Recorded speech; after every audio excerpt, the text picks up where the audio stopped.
that the Democratic Party, segments of the labor movement, maybe a majority of the labor movement, I'm not sure, is being touted off going after Walker and making statements like, well, we're not going to recall him because that'll have some adverse effects on our presidential candidates in the primaries, the presidential primaries.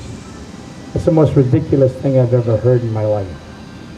Now, you, as not an outsider, can do something about that. You can get your butt in gear. You can head up to Madison or Kenosha particularly, because I'm biased in that senatorial district. There was a guy there, a former steelworker officer, Bob Wig, who stood up. He was one of the guys that led the exodus out of the state capitol building and stayed out of the state capitol building so they wouldn't have a quorum to vote originally, and stood very tall, and we owe him one. That's one legitimate IOU that should be paid by us. And I intend to do something about it, and I hope you intend to do something about it. Get some more information on the facts, get your butt in gear, and get up there and hustle a vote or two. I know a lot of you work on the computers, and a lot of you do this and do that, which are a necessary tool for bringing out the vote on occasion. But nothing beats standing out in front of a place and a handshake and a smile and say, hey, Bob, how about giving so-and-so a vote? Somebody that you know personally. That's still the finest mechanism that you possess as far as campaigning is concerned. Do it. Don't hesitate. Do it. Don't neglect it. Do it. We can do it if you win. We can win if you do it. So that's the important message that I'm going to leave with you today. That's the most important message confronting us.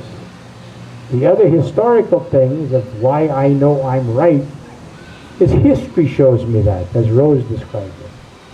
Page after page after page, in every book that is written that gives a fair shot at things, it shows you the formula already. The blueprint is there. You fall once again in the trap of things by bigotry, being divided because of class, or you think class. You're better than the guy that had to come in the border late at night. All of those things, that's a divisionist tactic that is used against you to keep you down in the muck. You know that coming from this area. I'm sure you know that. Pass it on. Pass it on to your brothers, sisters. Pass it on. We're not going to be divided. We're going to stand tall as one. They got a lot more tricks up their sleeve. We're not going to be subjected to it if you do that. I really want to say to you that I sincerely mean this. I think the working class, the working people that I've met in my life, are really truly the salt of the earth. There's no substitute for that. As much as I get dismayed and want to kick some in the rear end or so on occasion, they're the salt of the earth.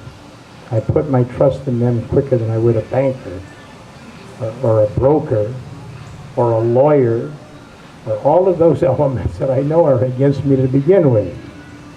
So we're not going to win this thing internally.